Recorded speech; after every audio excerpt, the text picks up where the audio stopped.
All right, so that was a lot of color schemes. Let's just talk briefly about color emotions because, psychology will say that colors do trigger our emotions. You see this in photography, in film.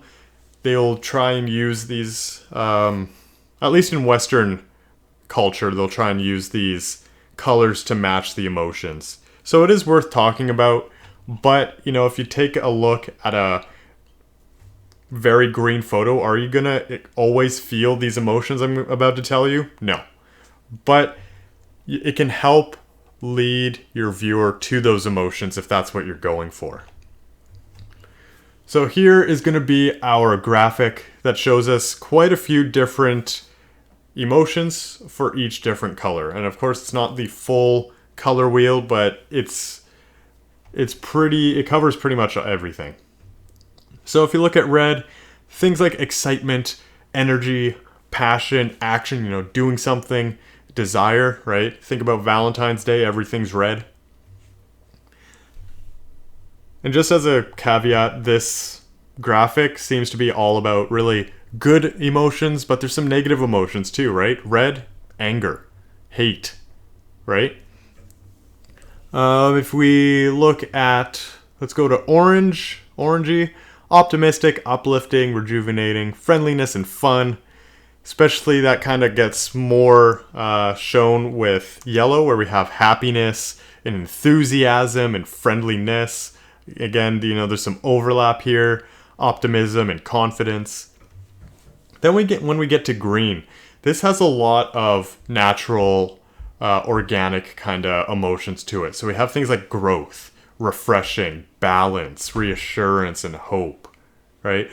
If you ever look at like yoga studios, their color themes, you're going to have a lot of greens, probably a little bit of blues and some yellows in there too. You're not going to see a lot of red yoga themes or anything like that. When we start getting into blues,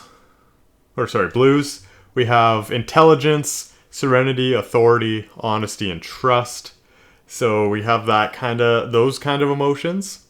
We're stepping away from the growth, from the happiness, and it's, I guess, a bit more calm and peaceful, right? Green does that too as well. Purple, we get into creativity, spirituality, individuality, lots of these kind of like higher concepts. I wonder why purple does that for us. Quality, royalty, not sure where that comes from.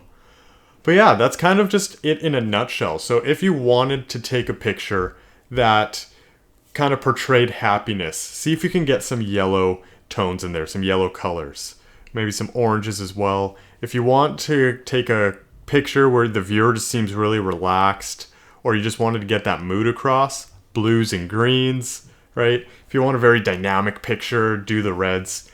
And then you can start combining these with your color schemes we just learned earlier. If we did some analogous and we kept to red, orange, and yellow, what could you do with that? If you kept to blues and greens, what could you do with that?